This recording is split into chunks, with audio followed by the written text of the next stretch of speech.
Les fluides dont nous allons vous parler aujourd'hui pour une réfrigération pérenne sont trois fluides frigorigènes, le premier étant le R455A, le deuxième le 1234YF et le troisième le 1234Z2. On va aller vers les détails de leur spécificité dans le transparent d'après. Et vous voyez sur la droite, on voudrait commencer par vous montrer leur plage d'application et où ils peuvent être employés. Donc vous voyez par exemple, en commençant par le R455A, c'est la plage d'application verte. Donc vous avez la température de condensation sur l'axe des Y et la température d'évaporation sur l'axe des X. Vous voyez que c'est un fluide qui peut aller très bas en température, puisqu'on peut atteindre moins 50 sans aucun problème. Donc lui, il va être directement adapté à tous les systèmes, qu'ils soient semi-distribués, groupe logé, monobloc, groupe de condensation, au même titre que le R1234YF, mais qui lui ne pourra pas couvrir les plages de basse température. Il pourra par contre couvrir également ce type d'application. Le 1234Z2, lui, va être plutôt, et on le voit dans les applications, vous le verrez vers la fin de cette présentation, plutôt utilisé dans le milieu industriel, avec des systèmes de cascade où on dépend direct sur de la moyenne température. Donc, des détails, le R455A, donc pour le nom commercial, c'est le Solstice L40X, c'est un mélange ternaire de 1234YF, de R32 et de CO2. Son GWP est donc bien inférieur, comme on en a besoin, à 150, il est à 146, c'est un A2L, et pour couvrir les deux applications. Et en général, on le verra aussi dans les exemples, le COP dans l'application est entre 6 à 10% supérieur au R404A. Il a une température critique élevée, je le précise ici, 14 degrés de plus que le R404A, ce qui veut dire qu'il va particulièrement bien performer à haute ambiance. Donc si les étés sont chauds et de plus en plus chauds, c'est un fluide qui va garder les performances des installations sans aucun problème, ce qui n'est pas le cas de la plupart d'autres types de systèmes qui ont une température critique beaucoup plus basse et qui peuvent poser problème.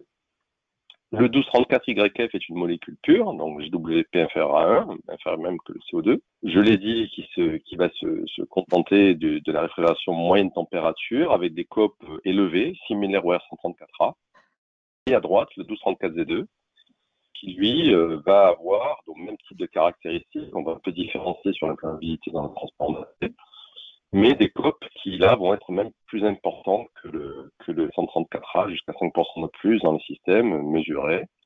Et des températures critiques très élevées. Donc là, on arrive dans des situations où même en mode chaud, par exemple, en industriel mode chaud, on pourrait même aller vers des process de chaud, donc des process sur de l'agro, sur de la pharmacie, sans aucun problème, et on en voit aujourd'hui en application. Donc, j'ai résumé sur la gauche le tableau de nos solutions long terme, hein, donc disponibles aujourd'hui, ces trois fluides dont je viens de parler.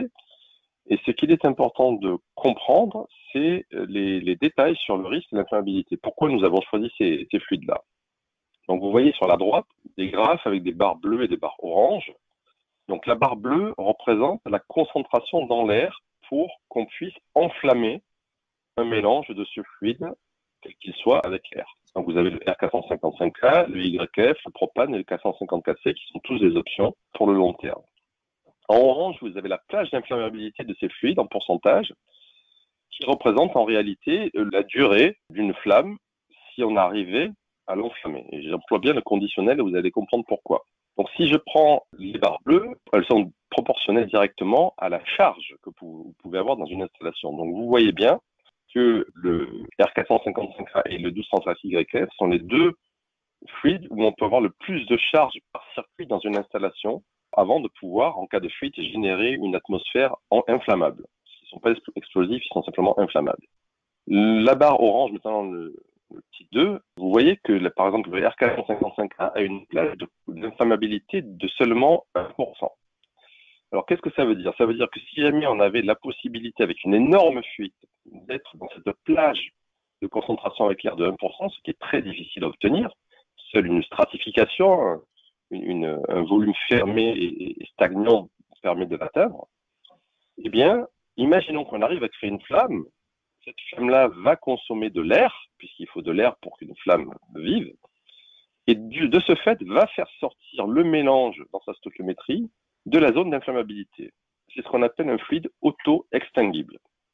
Et vous voyez en dessous d'ailleurs, pour compléter le risque, la sensation que vous pouvez avoir du risque de ces fluides, l'énergie minimum qu'il faut pour démarrer une flamme quand on a le bon mélange dans l'air pour l'enflammer.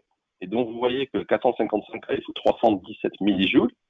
Quand on compare au propane, où il faut 0,25 millijoules, donc 0,25 millijoules, dans l'image, je ne sais pas si vous la voyez bien, mais ce sont deux doigts avec un arc électrostatique, hein, c'est-à-dire que quasiment tout peut l'enflammer, même un choc suffisamment violent peut l'enflammer, on n'a pas forcément besoin d'une flamme. Alors que pour le R455A ou tous les autres d'ailleurs, il faut au moins une flamme, puisqu'une flamme c'est 1 joule, mais dans les situations qu'on peut rencontrer dans le système, il n'y a guère qu'une flamme ou un arc extrêmement puissant, mais il n'y a aucune raison qu'on puisse le trouver dans nos activités. Donc c'est plutôt une flamme, un briquet par exemple, qui va pouvoir éventuellement générer un début de flamme, mais encore une fois qui va naturellement s'auto-éteindre avec le 455A. Pour le YF, vous voyez qu'il faut 5 briquets, 5 flammes. Donc là, ça va être plutôt dans le cadre d'une torche, hein, une torche à débraser, dans des situations qui peuvent être très facilement évitées. Donc en résumé, on peut atteindre avec les fluides que nous avons choisis une charge plus élevée, on a des plages d'inflammabilité très basses et donc un risque d'inflammabilité faible. La spécificité, je ne l'ai pas précisé là, du 1234Z2, il n'apparaît pas dans ces graphes parce que lui, c'est le seul de tous les fluides qu'on connaît aujourd'hui qui a la bonne idée de ne pas être inflammable en dessous de 30 degrés d'ambiance. Donc, pour lui, la définition de LFL ou LIE à des températures traditionnelles n'existe pas, puisqu'en général, toutes les mesures sont faites à 20 ou 21 degrés. Et c'est pour ça qu'en termes de PED, ou DESP plutôt, en français, il est classé groupe 2, donc groupe non dangereux. C'est pour ça que dans sa fiche de sécurité, vous le trouverez fluide non inflammable. Et on verra plus tard les conséquences. Un point sur les performances énergétiques, COP et performance froid, donc de production frigorifique. On a ici une comparaison rapide sur la plateforme TQMC, puisque c'est TQMC qui va beaucoup parler après, des compresseurs AGI. On a une comparaison au 404A ou 452A, ça dépend. Aujourd'hui, c'est les deux fluides les plus utilisés dans les groupes de condensation. Et vous voyez donc ce graphe où on représente le COP en fonction de la puissance frigorifique. Donc au centre, en 0, vous avez le 404A, c'est la référence. Et l'étoile bleue, donc c'est ce que donne le 455A utilisé dans les compresseurs de TQMC. Donc vous voyez qu'on obtient des capacités qui sont des puissances froides qui sont extrêmement proches du 404A, puisqu'on est vraiment dans l'erreur autour de 2%. Des COP, comme je l'ai dit tout à l'heure, qui sont autour de 5 à 8% au-dessus, et au-dessus donc du 452A qui est l'autre option, 454C pardon, qui est l'autre option A2L proposée pour ce type d'application. Donc ce sont les chiffres en vert que j'ai encadrés qui montrent ces écarts. Ce transparent-là est fait pour expliquer la situation qui est parfois confuse sur l'évolution des possibilités d'augmentation de charge avec les hydrocarbures. J'ai pris l'exemple du propane. Sur la droite, vous avez la fameuse IEC 60335-289 qui a été votée effectivement en avril dernier, dont le texte permet d'augmenter la charge d'hydrocarbures à 500 grammes maximum par circuit et pour les A2L de monter à 1,2 kg maximum par circuit. Alors il faut que ce soit bien clair que cette IEC n'est pas applicable aujourd'hui. Il y a 2 étapes encore à franchir, dont la première est le transfert de cette version vers une version européenne. Et la planification de cela, c'est juin 2022, ou mieux, donc c'est le plan. Et après, il faut encore une publication pour la France et pour chaque pays, pour pouvoir l'appliquer localement, ce qui nous amènera au minimum à la fin 2022 si tout va bien. Donc le message que je voulais faire passer est très clair, c'est que jusqu'à fin 2022, dans les normes produits, donc dans les normes qui vont considérer les vitrines réfrigérées, on reste à 150 grammes maximum de propane jusqu'à fin 2002 dans le meilleur des cas. Sur la gauche, c'est un rapport d'essai officiel des US, donc aux États-Unis, qui a testé donc l'inflammabilité du propane en montant les charges dans le cadre d'armoire réfrigérée verticale, vous les voyez là, et en simulant ici, c'est l'extrait que j'ai choisi de ce rapport, une fuite à l'évaporateur, donc à l'intérieur, est mise à feu. Donc vous avez compris qu'on pouvait enflammer du propane avec quasiment n'importe quel élément. Et donc, vous voyez qu'à partir de 150 grammes, on a déjà des situations qui peuvent être assez dramatiques, hein, et à 200 grammes, vous voyez qu'arriver à 500 grammes, ça reste encore une question, et on n'est pas arrivé au bout de ces études-là. C'est pourquoi nous, aujourd'hui, on a vraiment fait le choix délibéré d'aller vers du A2L et du risque extrêmement faible. Alors, concrètement, sur le marché, le 455A, le 1234Z2 comme le 1234YF sont disponibles. Mais où en sommes-nous en termes de qualification chez les fabricants constructeurs? Alors, ici, on a fait un résumé non exhaustif, parce qu'il y en a tellement, mais les plus importants, des composants qui sont validés, hein, qui sont disponibles commercialement, sur les trois fluides qu'on compte aujourd'hui. Donc à droite, je vais aller assez rapidement, c'est les 1234Z2 et YF, qui sont des fluides connus et appliqués depuis maintenant au moins 2 à 3 ans, voire 4 sur les marchés. Donc s'il est normal que tous les composants soient disponibles, aujourd'hui on ne connaît pas un composant qui ne soit pas disponible. Sur le R455A, il était important de faire le point sur les compresseurs, c'est le premier des composants.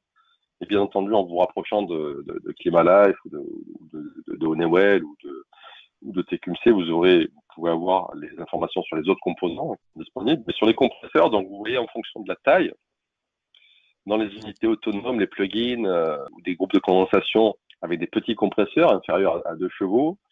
Donc on a en piston MRT bien entendu TQMC, mais c'est intéressant de voir que même en Asie, des gens comme Boyard se commencent à s'y mettre puisqu'ils ont qualifié ces fluides-là, Hitachi et Emerson bien entendu qui arrive bien plus après sur les plus gros compresseurs puisqu'on a sur des gammes de 2 à 10 chevaux et au-delà Emerson qui se positionne sur ce type de fluide frigorigène, Bitzer également, Frascol, donc c'est tout un pan de notre métier qui s'oriente globalement vers les A2L sans aucune surprise. Un résumé également des derniers lancements de produits sur des groupes de condensation, puisque c'est quand même le gros du sujet d'aujourd'hui. Donc, vous voyez, TQC, vous allez en entendre parler de leur équipe juste après nous. Donc, au 455A et au 235YF, leur gamme sont lâchées commercialement dans la nature, on va dire. Vous avez également Bitzer, Emerson, et comme je l'ai dit, différents acteurs asiatiques qui y sont. Donc, c'est pour vous montrer que on n'est plus dans la science-fiction, là. C'est-à-dire que demain, vous voulez mettre en place ce type de machine, vous pouvez le faire sans aucun problème.